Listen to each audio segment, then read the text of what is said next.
Vamos fazer uma aposta? Regina Duarte, quanto tempo fica na Secretaria Especial de Cultura? Me parece que ela está iludida.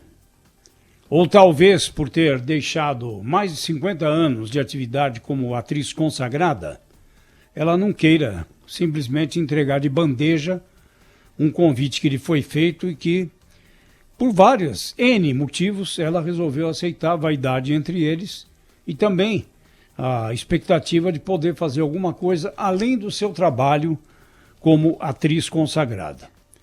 Regina Duarte foi para esse almoço com planos que apresentou ao presidente. Não sei se ele prestou atenção, porque havia muita gente, o almoço deveria ter sido mais restrito. Ele convidou também, sem estar na agenda, um cidadão que está sendo considerado, se não desafeto, uma pessoa que não é da confiança de Regina Duarte, que é o Sérgio Camargo, o presidente da Unipalmares. O Sérgio Camargo, que disse que não há racismo no Brasil e acabou se contrapondo aí a lideranças negras do país. Ele não é uma pessoa das mais queridas pela secretária especial Regina Duarte. Pode não ser desafeto, mas estava lá, sem um aviso prévio. Então são os sinais contraditórios que o presidente dá aos seus auxiliares diretos. Sabe-se que a Secretaria de Cultura tem uma alta conotação ideológica. Há aí um conflito, inclusive envolvendo o homem de Virgínia, o Olavo de Carvalho e seus seguidores aqui, com a ala militar do governo que apoia Regina Duarte. Não sei por quanto tempo ela vai suportar isso, porque ela estará sempre sob foco. A Secretaria Especial de Cultura, é bom não esquecer, não teve nenhuma iniciativa para lamentar mortes, por exemplo, como a do cronista Rubem Fonseca. Mas outros artistas morreram nesse período sem uma nota sequer da Secretaria Especial de Cultura. Caberia a ministra ou a secretária especial? Não, ela tem uma equipe para fazer isso, que não fez. É um mau sinal para ela, mas de qualquer maneira ela está cheia de planos e tensionando realizar dentro daquilo que se propôs quando foi convidada pelo presidente Bolsonaro. Mas o presidente dá sinais contraditórios e deixa muitas dúvidas no ar. É o nosso primeiro assunto, depois nós vamos falar também dos privilégios que foram mantidos na aprovação pelo Congresso dos recursos para estados e municípios. Muito bom dia. Bom dia, Thaís. Bom dia, Zé Paulo de Andrade, aos ouvintes da Rádio Bandeirantes, companheiros da bancada. Então vou nessa, viu, Zé Paulo? Porque você fez uma aposta envolvendo a permanência ou não da Regina Duarte, eu vou fazer uma outra, mas essa aqui tá mais fácil, viu? Qual é o grau de vontade que o governo Jair Bolsonaro vai ter, de fato, para comprar qualquer coisa que envolva reforma administrativa, qualquer mexida com o funcionalismo público, qualquer alteração no funcionamento ali de verdade do Estado brasileiro no momento em que tem menos recurso e mais demanda. Desse jeito não vai dar para continuar. Com o que aconteceu no Congresso Nacional nesses últimos dias, está muito claro que o governo não vai comprar essa briga. O presidente Jair Bolsonaro sempre teve ali uma posição pelo menos dúbia em relação ao funcionalismo. Aquela manta mais liberal que ele apresentou ao longo da campanha não se concretizou em ações reais no mandato dele e, nesse momento, mais ainda. Eu estou falando a respeito da decisão do Congresso de fazer com que estados fingissem que estão entregando alguma coisa agora de contribuição em contrapartida ao auxílio gigantesco que vão receber do governo federal. Fingiram entregar o quê? O compromisso de não reajuste de parte do funcionalismo, uma parte ínfima, 30% do funcionalismo. Os outros 70%, a gente não está falando de corte de salário, não. A gente está falando de possibilidade de reajuste salarial nos próximos 2 anos, e isso foi mantido para 70% do funcionalismo. E a parte ali da entrega, estou fazendo o meu sacrifício, é colocar ali 2 ou 3 categorias em uma ala de congelamento. No momento em que mais de 5 milhões de funcionários da iniciativa privada tiveram algum tipo de redução salarial, usando aquela medida provisória. Isso é importante para manter emprego, é claro, mas está todo mundo dando a sua parte e tentando manter uma parte também, tentando manter a economia gerando. É incrível que isso tenha acontecido no Congresso e que todos os partidos tenham feito um acordão. Só o Partido Novo, para a gente ser justo, colocou ali contrapontos a essa proposta, mas ela passou de lavada e passou ali com a chancela do presidente do Senado Federal, Davi Alcolumbre, que também foi o relator. Olha, eu acho que nessa aposta aqui não tem, como se dizia antigamente, né? Isso aí é barbada, não vai ter erro quem apostar nesse sentido aqui do governo, não querendo comprar essa briga no momento em que não só deveria, mas tem a obrigação de olhar mais para fundo para o Estado brasileiro. Cláudio Humberto, direto de Brasília. Bom dia, Cláudio. Bom dia, Thaís. Você tem toda a razão. Olha, pode tirar o cavalinho da chuva quem tem espera da classe política brasileira. Qualquer gesto, qualquer decisão corajosa de enfrentamento da crise no setor público. Eles fazem parte do setor público. É a história do meu pirão primeiro. Eles não vão mexer nisso de jeito nenhum. Mas é preciso lembrar, viu, Thaís, que o grande arquiteto dessa história, o grande arquiteto dessa punhalada nas costas do povo brasileiro se chama Rodrigo Maia, o presidente da Câmara dos Deputados. Foi ele, exatamente ele, que liderou, como aliás tem acontecido desde o início do governo Bolsonaro, foi ele quem liderou a articulação para lipoaspirar, para diminuir, para sempre piorar qualquer proposta que se apresente no momento de votação. Isso as propostas que ele leva para votação. Ele só leva para votação propostas que ele sabe, que ele tem certeza que o resultado será de acordo com o seu entendimento. Eu tenho dito aqui já há muito tempo e vou repetir. As propostas que saem do Poder Executivo nunca serão suficientemente adequadas para diminuir o tamanho do Estado. Por quê? Porque significa simplesmente obrigar o próprio Poder Executivo a se adequar aos novos momentos, a abrir mão dos anéis, abrir mão das mordomias, dos privilégios, das regalias. E eles não farão isso. Mas, enfim, tem lá o Paulo Guedes, que não tem nada a ver com isso, não é do setor público, está no setor público, e aí ele propôs a proposta original do Plano Mansueto ou no âmbito desse orçamento de guerra. A proposta original é do governo. Quem falou em parar e não pedir aumento salarial por 1 ano e meio foi o Paulo Guedes, e já foi uma solução ali salomônica, porque a rigor o Paulo Guedes pretendia aprofundar muito mais isso, mas ele sabe que o governo é o próprio setor público. E aí essa proposta vai para o Poder Legislativo, que piora, né? Que diminui ainda mais o mínimo sacrifíciozinho deles. Eles aí anulam completamente. Por quê? Porque é o Poder Legislativo do setor público, eles fazem parte disso, eles se beneficiam disso, são os maiores beneficiados pelas mordomias, tanto quanto o Poder Judiciário, que vai julgar a eventual judicialização daquela decisão do Poder Legislativo. Adivinha? O Judiciário é do setor público. Como é que, assim, nós somos a sociedade brasileira, nós que somos 90% do país, é que só temos o direito de pagar essa conta. Né? Muitos desses vagabundos, né? Eles vivem disso, vivem dos favores do setor público.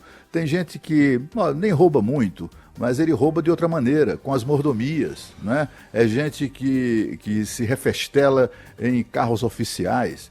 O Rodrigo Maia, desde que assumiu a presidência da Câmara, já fez quase 800 viagens em jatinhos da FAB. 800! Não é? Quer dizer, ele vai abrir mão disso, mas nem isso ele admite. Né? Ele admite abrir mão do Fausto em que ele vive na residência oficial da Câmara dos Deputados. Davi Alcolumbre é a mesma coisa.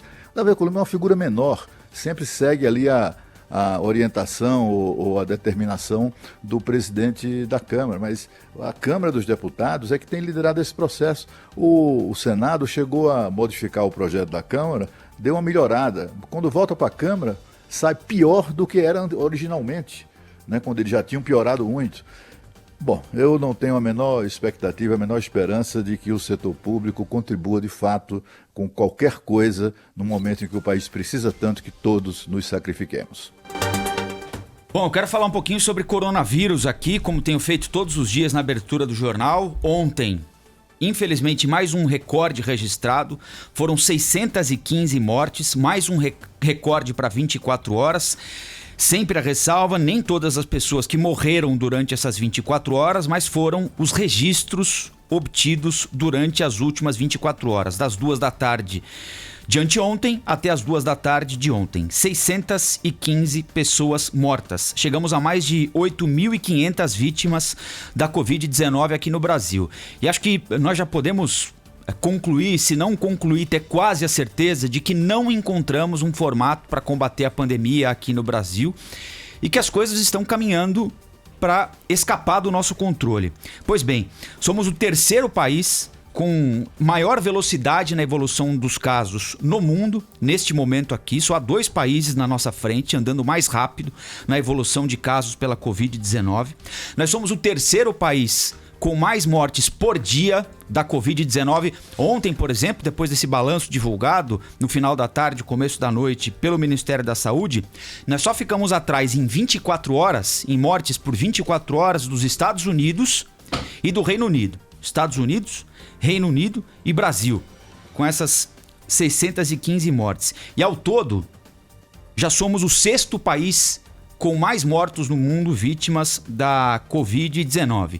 Um país com dados muito diferentes, se a gente comparar um estado com o outro, e ainda não dá para saber o que é que está fazendo um estado ser tão diferente do outro, tendo estados tão próximos e do ponto de vista econômico aparentemente iguais, com a economia muito parecida. Você tem Manaus, por exemplo, ou Amazonas, muito parecido com Roraima, mas com dados muito diferentes. No Nordeste tem o Ceará, com dados muito diferentes do Rio Grande do Norte, um pouco piores do que Pernambuco. O Sergipe tem dados melhores do que todo mundo. Aqui no Sudeste, São Paulo tem os piores dados, disparado os piores dados, mas muito próximo dele o Rio de Janeiro. Minas, nem tanto, com um volume de dados menor, de mortos menor também. A gente não sabe se isso ainda é incapacidade do Estado de detectar essas mortes, de fazer testes, ou se efetivamente alguma coisa que está sendo feita por lá está dando certo. Ninguém sabe isso exatamente. No Paraná, o número de dados é menor do que no Rio Grande do Sul, por exemplo, do que em Santa Catarina. Isso talvez leve muito tempo para a gente entender exatamente o que é que está acontecendo. Mas olhando o país como um todo, os números como um todo são dramáticos, né? Para quem imaginava que era uma gripezinha, para quem chegou a comparar os dados da Covid-19 com o H1N1, um dado importante: no estado de São Paulo, de março, quando nós identificamos a primeira morte, até agora, se somarmos tudo, já há mais mortos, de março a agora, maio, já há mais mortos no estado de São Paulo do que em todo o período do ano passado, de 1º de janeiro ao final de maio, vítimas de mortes violentas e acidentes de trânsito. É isso. Basicamente, isso é matemática. Isso é número de corpos empilhados. Isso é número de caixões enterrados, para ver o erro que muita gente cometeu, sabe Deus por quê, né? Para tentar minimizar o que estava acontecendo, para evitar prejuízo político, até compreensivelmente com medo de que a economia do país fosse a bancarrota, como parece estar acontecendo mesmo, mas também parece não haver alternativa para isso. E aos poucos, os gestores das nossas principais cidades e de alguns estados caminham para medidas mais drásticas. Amanhã haverá o anúncio aqui em São Paulo, o tão esperado dia 8 de maio, né? Não há nenhum sinal, o menor sinal de que haverá algum relaxamento, algum arrefecimento das regras de isolamento social, na capital pelo menos. O que o prefeito Bruno Covas tem dado é indícios de que no mínimo as coisas vão continuar como estão, se não daí para pior, se não daí para algo ainda mais rigoroso. Ele admitiu ontem, nós transmitimos aqui, a possibilidade de fechamento da cidade, de lockdown da cidade, pelo menos em alguns bairros, em algumas regiões, ou seja, alguma coisa mais rígida vem por aí para ser anunciada para amanhã. Nós não sabemos ainda como lidar com isso. O país não encontrou uma forma de como lidar com a Covid-19. Nós aparentemente seguiremos empilhando corpos e ao longo desse período, além de fazer esse processo dramático de contar vítimas da Covid-19, nós temos de cobrar trabalho melhor dos prefeitos, cobrar trabalho melhor dos governadores e entender por que é que em São Paulo a coisa não está dando certo, por exemplo. São Paulo que começou antes as restrições, São Paulo que começou antes o isolamento, a quarentena, só depois de Brasília, do Distrito Federal. Por que a coisa avançou tanto por aqui? Né? É claro que o discurso do presidente da República tem influência, mas não é só isso. O governador de São Paulo, João Dória, também não pode transformar essa questão simplesmente numa questão eleitoral. Não é só porque o presidente Jair Bolsonaro minimiza, só entre aspas, né? Foi gravíssimo o que ele fez. O que eu digo não é porque ele minimiza que as pessoas vão pra rua. Certamente tem gente que se sente encorajada a ir pra rua por causa disso, mas não é este o único fator que faz as pessoas relaxarem na quarentena. Elas relaxam porque é impossível manter todo mundo em casa durante muito tempo. 48% de adesão ao isolamento social pode ser um resultado ruim do ponto de vista médico. Agora, do ponto de vista social, é muita gente em casa, se levado em consideração que nós estamos nessa há quase 2 meses. Há quase 2 meses. E para encerrar, acho que a gente tem de, como eu disse, avaliar o trabalho dos prefeitos, avaliar os trabalhos dos governadores e essa troca desse ministro da Saúde. Eu vou bater nisso aqui todo dia. O ministro da Saúde há 20 dias no cargo, ontem de novo, vem com esse papo de que está comprando teste, que precisa entender melhor a doença, que em lugar do Brasil vai ser preciso só passar álcool gel, em outro lugar lockdown. Com todo respeito, isso eu posso falar daqui, não é? Que em algum lugar é só álcool gel e que em outro lugar é lockdown. O ministro passa uma insegurança. Não vou dizer desconhecimento, porque ele é um médico, é um gestor há muito tempo, mas me passa a sensação de que ele ainda não entendeu o peso do cargo que ocupa e a gravidade do momento que o país está atravessando. Não entendeu ainda, não entendeu. É um discurso desanimado, é um discurso sem foco, é um discurso que não passa segurança, é um discurso que não orienta. Alguém pode dizer, claro, mas o Supremo disse que são prefeitos e governadores os responsáveis pelas medidas de isolamento, por exemplo. São, mas também nós vamos ter de, em algum momento, voltar no tempo para analisar por que o Supremo tomou essa decisão no dia 14 de abril. Depois de o presidente da República ter insistido numa tese que talvez nos levaria a dados ainda piores do que esse que nós estamos tendo aqui, da gripezinha, da chuvinha que ia pegar 70% da população, que infelizmente alguns iam morrer. Será que o presidente, caso tivesse decidido remar junto com o restante do país, junto com as autoridades médicas, o Supremo teria de ter tomado essa decisão aqui por unanimidade? E só para encerrar, no dia da posse do ministro Nelson Teich, no fatídico dia da posse do ministro Nelson Teich, o presidente da República disse que ele estava com vontade de emitir um decreto para abrir tudo. E que se a situação se agravasse, a conta deveria ir para o colo dele. O decreto não veio porque ele sabe que o decreto seria derrubado imediatamente. Agora, a conta tá aí. E vai ter de ser dividida, né? São 8h18. A discussão no país hoje é o seguinte: como vai ser o lockdown? Ninguém sabe. Ninguém sabe como vai ser o lockdown. Cada um está determinando, puxando um pouco esse lado e acho que até em compasso de espera, aguardando que alguma autoridade assuma essa responsabilidade a respeito dos limites que serão estabelecidos para a circulação de pessoas. Até uma dúvida jurídica, se é possível você decretar o lockdown sem uma medida precedente, né, que possa autorizar, por exemplo, a restrição de circulação das pessoas no país. O presidente da República decretou, em abril desse ano, uma medida estabelecendo quais são os serviços essenciais, aqueles que, teoricamente, vão poder circular até mesmo durante essa restrição mais rígida nos locais onde isso deve acontecer. Aliás, o ministro da Justiça, o ministro da Saúde, disse ontem que é preciso adotar essa prática em algumas regiões do país. Não vamos conseguir escapar disso, né?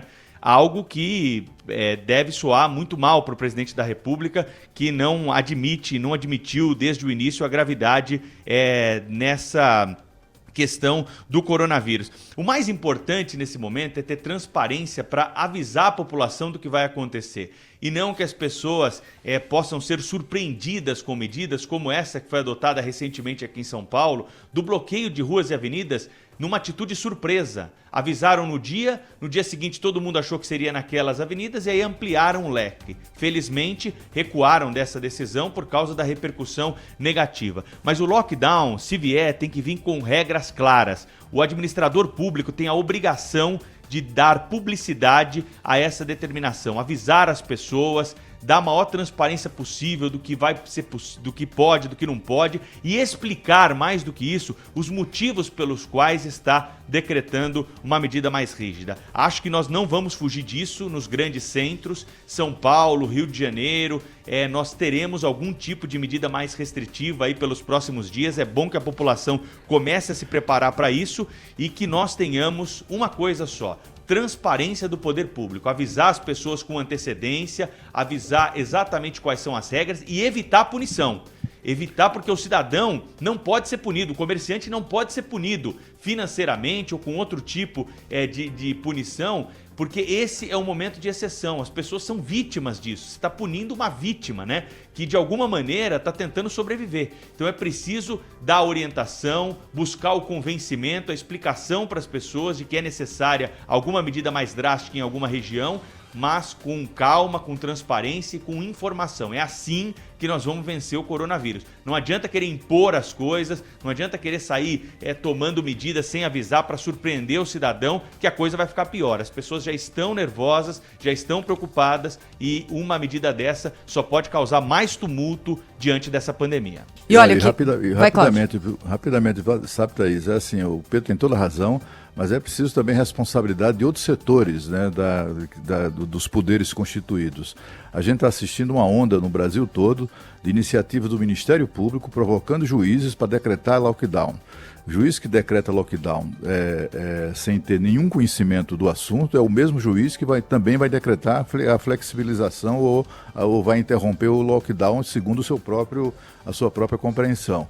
É o mesmo erro que essas pessoas estão cometendo no outro extremo, o mesmo erro que tem cometido o presidente da República. É preciso quem tem que decidir sobre isso são os médicos, os cientistas, as equipes técnicas. Todos os estados têm essas equipes. E o executivo, né, Cláudio? Sim, exatamente, o Poder Executivo. O Ministério Público está exacerbando em muitos casos, hein? A gente tem prova disso aqui em São Paulo, né? Holofote, os caras não se aguentam, né? Esse período todo, 40, 50 dias sem holofote. E dos dados que foram divulgados ontem pela entrevista coletiva do ministro da Saúde, com também o secretário Wanderson, um deles chama muita atenção, que são 100 mil testes no aguardo. São testes que não foram divulgados, testes que estão em hospitais privados. Ou seja, tem muita coisa para sair ainda em relação a isso. São Paulo tem duas listas, né, Thaís? A gente estava falando disso agora no Primeira Hora. Você tem uma lista oficial das mortes já confirmadas pela Covid-19 e uma outra lista maior ainda, com supostas vítimas da Covid-19 esperando a confirmação do exame. Nós tínhamos um personagem ali que esperou 43 dias pela confirmação da morte de uma parente, se era Covid-19 ou não, e era Covid-19. E a questão é onde entra esse número, não é, Rafael? Ele entra na morte de hoje ou ele entra na morte de 2 meses atrás? Isso faz toda a diferença. Para a gente discutir o lockdown, por exemplo, né? Você pode chegar daqui 15 dias confirmando morte de 45 dias atrás e a partir desse dado lá da frente você toma uma decisão sobre o lockdown. Fala, não, eu ainda estou num momento muito ruim. E talvez não esteja num momento ruim, né? Talvez o momento ruim seja um momento que já passou e em que você não decretou o lockdown porque não tinha o número real, né? E uma última coisa ainda em relação a testes. Esses testes rápidos que vão ser feitos em farmácias e que também têm sido utilizados ali pelo sistema de drive-thru em algumas prefeituras. Ontem o Dr. Anthony Wong, falando conosco aqui, médico, nosso colunista, falou que em alguns casos esse teste rápido tem ali uma precisão de 30%. 30%. É menos do que jogar uma moeda para cima e dar cara ou coroa. 30%. A questão é o falso negativo que esse teste dá com uma constância muito grande. Então também há essa dúvida. Por que existem... Por que fazer isso, então? Não é porque tem prefeitura gastando dinheiro com isso. E por que eles falam pra gente ir à farmácia? Quer dizer, não recomendam, né? Mas colocam à disposição. Tava vindo pra cá, passei por 2 laboratórios e os 2 com faixas na porta. Aqui, teste do coronavírus. R$250. Você pega uma pessoa grana, ali, mais assustada, o jeito vai lá, paga... Pra nada, Sai né? com o falso negativo e vai visitar a mãe. É. Basicamente é esse o grande risco.